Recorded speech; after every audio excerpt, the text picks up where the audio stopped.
my favorite thing, no matter who you are, you need to create seasonal content. So specifically for your audience, that's seasonal SVGs. What does that mean?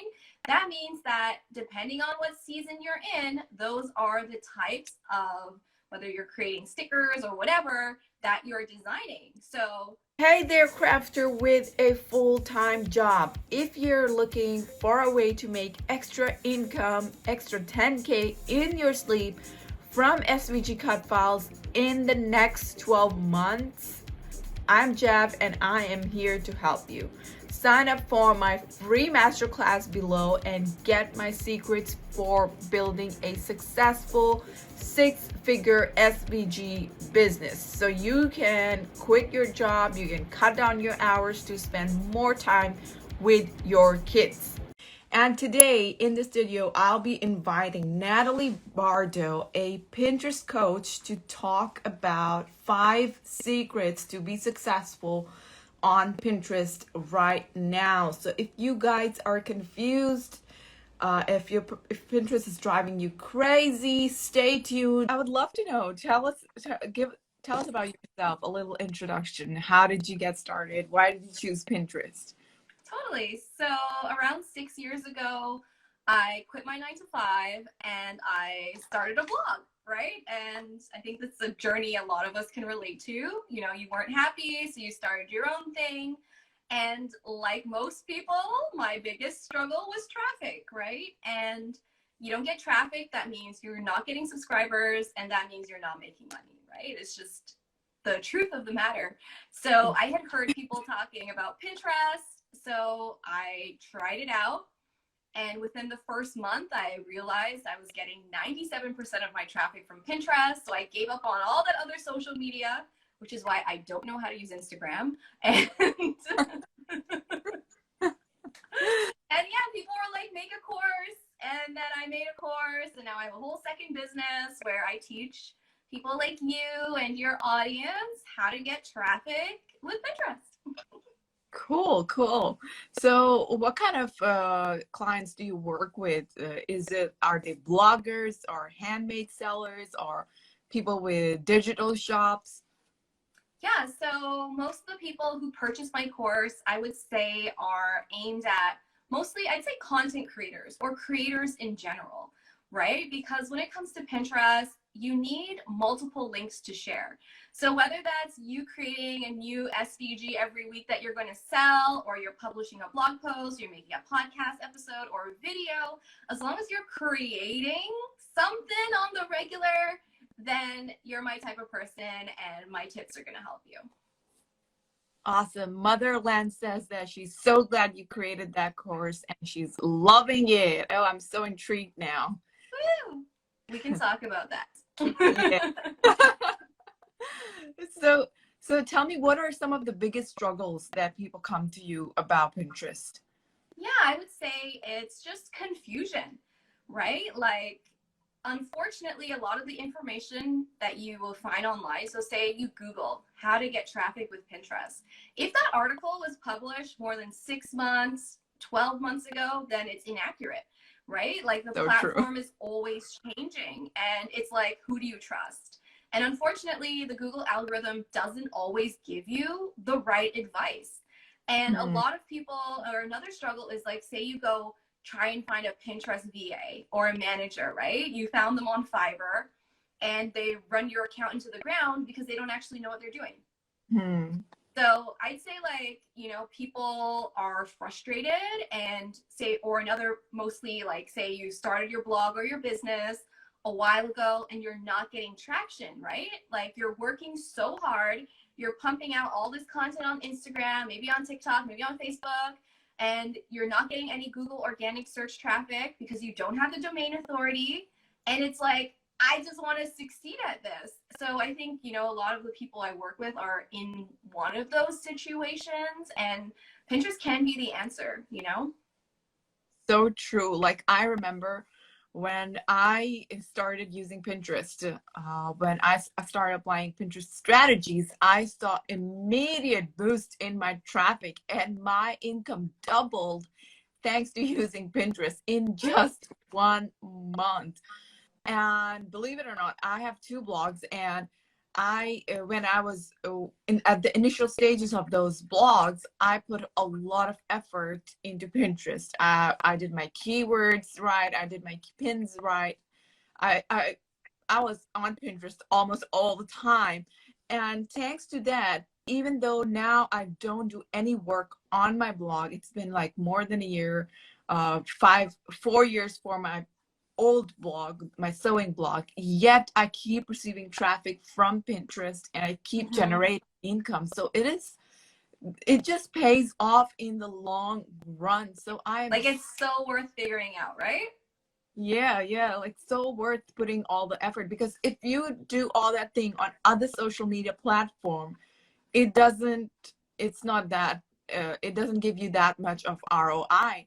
But Pinterest, it's there, and it just keeps generating income day after day. So I'm a huge fan of Pinterest, and I would love to know what is working on Pinterest right now. Can you give us like 5 tips?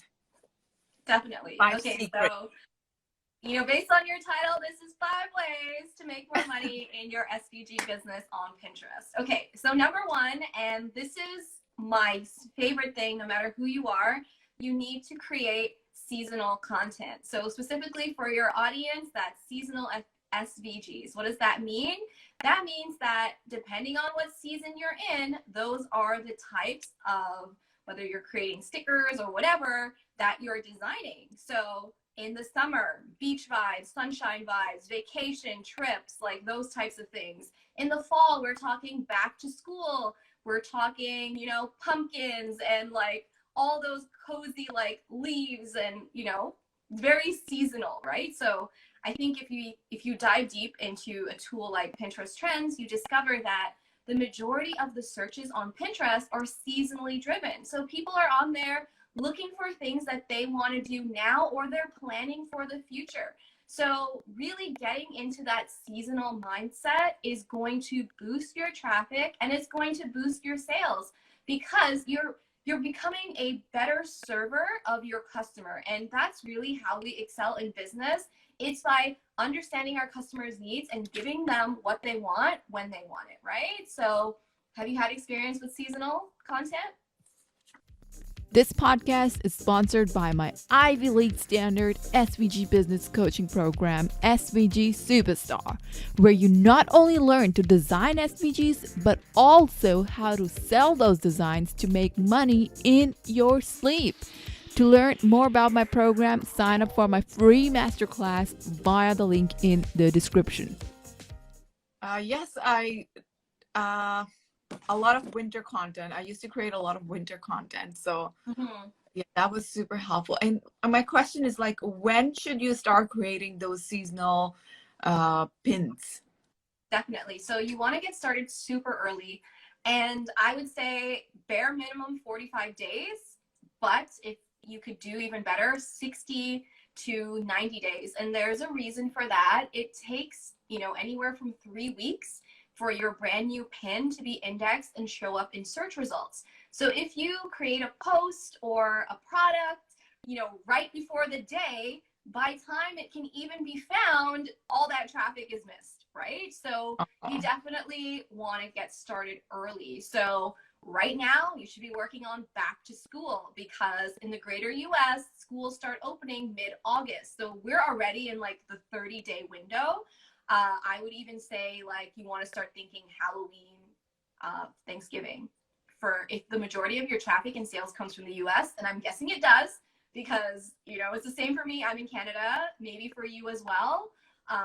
So you definitely want to get in tune with where your audience is and start planning ahead. Cool. I love that. So let's talk about the second tip. Okay, so number 2, of course, is Pinterest SEO. You mentioned it. So this really just builds on our first strategy, and that is you got to find your keywords. So no matter what you're creating or selling, that how they find you, whether you have an Etsy shop or a Pinterest profile, how they're using that search bar. So you just want to make sure that you are using the terms and the language that someone wants is using to find what you have. So you're going to hop in the search bar. It's very simple. You're just going to search as if you are a user, see what keywords come up, use tools like Pinterest Trends. You can even use that to figure out, okay, if this is a seasonal keyword, when do I want to get started? Because the graph is going to show you when traffic starts to pick up. So you're always going to want to create your content before it picks up, right? So when you have your keywords, what are you doing with them? You're making sure it's in your title of your pin, that it's in your description, and then of course when you're creating your product pages, so whatever your awesome site is.com / like use the keyword as the URL. That's also very much going to help. I love that. I love that. So just having a keyword in your URL can make a huge difference. Yes, definitely. And in your title, your product title, your page titles, like use your keywords, sprinkle it all over, put it on your image if you can. So that also helps as well. So number 2 is Pinterest SEO. Awesome. Awesome. I love that. All right. Let's talk about number 3. All right. So number 3 is that you want to make sure you're creating all types of pins. So what do I mean by that? Don't just create a static image pin, like so an image. You want to, of course, we're always ensuring that our pins are longer. Why is that? If someone's scrolling on their phone, which 85% of users are doing, you're taking up more space, which increases the chances of you getting a click. So don't just put your square images from Instagram up on Pinterest. Take a moment to just resize those in 1000 by 1500 pixels. But you also want to add in some video pins as well. Video pins are more engaging. You can easily animate your standard images in Canva and export that as an MP4, or you can shoot some behind the scene video of you designing. Just record your screen.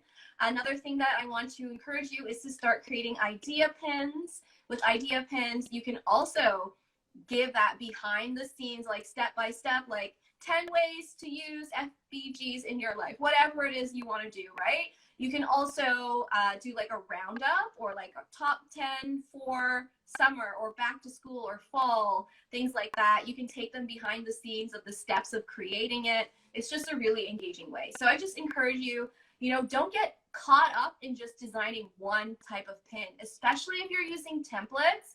Okay, I get it. We love templates, but you want to make sure you have a handful of them.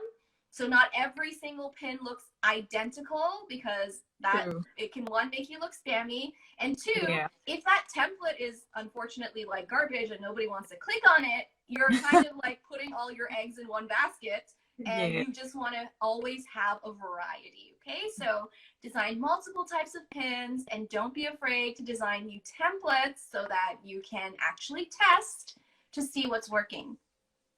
Cool. I love that. So I remember I used to have like 3 to 4 different templates, and I would design, I would put those templates, use those templates to create new pins, and it becomes so much easier when you're using your templates. And the great thing is, like, Canva has those pre-made templates that you can use, and you can just add your photos inside. You can customize it using your own colors. So I love Canva for that. Yeah, Canva's great. Just you always want to add your own branding to any templates that you're using. So just don't forget to do that. Branding is everything. Cool. I love that. Let's talk about tip number 4. Okay, so tip number 4 is you got to start doing content marketing. You can't just, I guess you could just constantly tell people buy, but think about it. As a customer, if you are following someone, if you are on their email list, if you are following their Pinterest or their Instagram, and all they constantly said was, buy my thing, I'm sure you would want to unsubscribe or unfollow them, right? So that's why content marketing is amazing. And by that, I mean, write some blog posts, make some podcast episodes, go live, make some YouTube videos, do something else other than just like buy my thing. And, another great way is you could create some type of freebie that shows off how amazing your products are. It's almost this idea of you give before you get paid, right? So give something of value that your ideal customer would want, get them on your email list, build that relationship, and then get paid. So, and content marketing is important for Pinterest because we want to have a variety of links. We don't want to just spam Pinterest by constantly posting the same link over and over again. So create that content. I totally agree with that. Like Pinterest is so strict about spamming. I got one of my accounts blocked because I wasn't that active and my pins were going straight from Tailwind and it made the board look so spammy. And a couple of days later, they blocked my account and I was like so sad. I had around 100,000 followers on that Pinterest. So yeah, they are really strict about it. So make sure you don't appear as someone who's spamming the platform. Yeah, it's true. You gotta, and if you have a lot of links, it's very hard to look spammy, right? So, and that content, like you said, you created those blog posts many, many years ago, but people are still clicking on it. So it's definitely an investment and worth your time. Cool. I love that. Which brings us to the tip number 5. Okay, so number 5 is if it's available in your country, you're going to want to join the Verified Merchant Program. That is going to give you that lovely blue check mark. It's also going to add a shop tab to your profile. So anyone in your country who visits your profile, they're able to see your shop. I believe the rules right now, constantly shifting, is that you need at least 10 products in your shop. And the easiest way to do this is if you're using a WordPress site, you could use WooCommerce, and there's literally just a plugin you add that adds your catalog, or Shopify has a direct integration. And even though Etsy and Pinterest have broken up, the way I hear that you're supposed to do it is if you have a Squarespace site, you can integrate your Etsy with your Squarespace, and then you can become a verified merchant, and that is that. So definitely, if you have a lot of products and you're interested in making Pinterest part of the way you grow and run your business and make sales, you definitely want to look into joining the Verified Merchant Program. And honestly, the availability just depends on what country you're in. So just hop on Google, Verified Merchant Program. It's the best way to figure out if you can join. Cool. I love that. And this is the first time I'm hearing about the Verified Merchant Program. So thanks for sharing that. I just have 2 questions actually. So we discussed a lot of technical stuff. Just a moment. So if you guys have any questions, you can pop them in the comment section now. And Nadalie is here. She's our Pinterest coach and she can help you out with Pinterest. So this is your time to get answers on the spot. Whatever you're struggling with Pinterest, pop it in the comments so we can help you. So back to my question. So we discussed a lot of technical stuff like designing pins on Canva, the verified merchant, and keywords and all of those. So do you have any kind of tips or tutorials or walkthroughs that people can benefit from? Because a lot of struggle with the technical. Head on over to my YouTube channel. I post free weekly training every Friday. I think there's about like 50 videos up there right now on pin SEO, on pin design, on like things not to do, what to do, answering frequently asked questions. So I've got a lot of videos on my YouTube channel, and it's just Nadalie Bardo. So if you search, or if you click on me, there's a link in my bio, so you can head on over there and you can check out my free training videos. You can also sign up for my free masterclass, which maybe unlocks a coupon code on my course if that's something you're interested in. And also I teach you the top 3 mistakes to avoid on Pinterest. So I would click on over there and check that out. Awesome. I love that.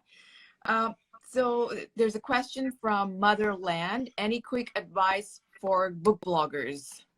So by book blogger, you mean you are a blogger who reviews books, or you write books? So if you're reviewing books, I encourage you just to share that content on Pinterest. So you can use the search bar or trends to see what people are searching for in terms of book reviews. And, you know, I've seen a lot of pins actually that are like top 5 books for summer, or even just like idea pins that are like the books to read now. And if you're in the USA, you can tag the Amazon affiliate program and like get paid that way. So, you know, there's a lot you can do, especially if you are writing reviews. Share those reviews on Pinterest, do like list type posts, best books for insert season, occasion, or like best book for teens birthday, or like, you know, those types of posts that get a lot of clicks. And then you can also use all of your, hopefully you're in the Amazon affiliate program. I can't imagine you won't be, for getting you traffic, and then you can make affiliate commission that way.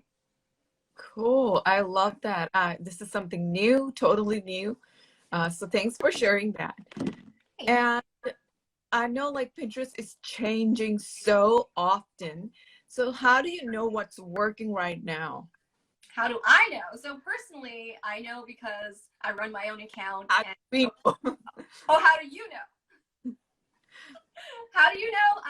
You follow me, you subscribe to my YouTube channel, and you stay updated on big changes. So, or also just making sure you stay active on the platform. I think, like you mentioned, you had just set your schedule with Tailwind and you forgot about it and you just let it run. And I think that's a big mistake. I am a huge fan of Tailwind, but at the same time, I am conscious that I always check in with my account to make sure, like I would say every single day, I'm like, okay, you're still up? Everything's still good? Okay. You know, like even just like making sure you just take 2 seconds to check. I think as online people, I don't know, I wake up, I check my media bind, I check my YouTube channel, I check my Pinterest. It just takes a few minutes, you know, I check my course sales just to see how things are going. So I think it just is wise to kind of clue into that. But you also need to follow someone who is actively staying up to date. So I'm very happy to be that person for you. You know, like I always keep an eye on my own account. I've got a group of friends who are also in the Pinterest space. So we're always chatting. I'm always interviewing new experts just to make sure I always know what's up. And I've kind of got my ear to the ground. So if there's ever a big change, I will let you know. Cool. I love that. So thank you so much for sharing all those tips. Those are some amazing tips. And I would love to continue this chat, but I have to run to the lab after this. So I have to be there by 11. So everybody who wants to learn how to use Pinterest, follow Nadalie. She is the Pinterest coach, and she will tell you everything about what's working right now because the platform is always changing. So if you want to stay up to date, be sure to check out Nadalie. And she also has a free course, free masterclass that you can check out, and also enroll in her course if you want more help. Yes. So thank you so much, Nadalie, for joining in. It was so wonderful to have you here, and we'll stay in touch. Yes, definitely. We have to talk about my course. I'll tell you about it. Sure. I totally forgot. Let's talk about it before we wrap up. Oh, no, I mean, like, yeah, we can. Yeah, I haven't also. So if you are like, I want to get started, or maybe you haven't been on the platform for a while and you want to come back, click the link in my bio, sign up for the masterclass. It'll unlock a coupon code for you, especially if you're like, okay, I want to get serious about Pinterest. And then maybe you and I can talk about it, and then you can share that with your audience some other time too. Cool. Awesome. So Motherland says that she highly recommends Nadalie. Yes, totally. So everybody give Nadalie a follow, and thank you once again. I'll see you soon. Thanks. Bye-bye. See ya. Lastly, if you're looking for a way to make extra 10K in your sleep so you can cut down your hours to spend more time with your kids, sign up for my free masterclass via the link in the description. Bye-bye.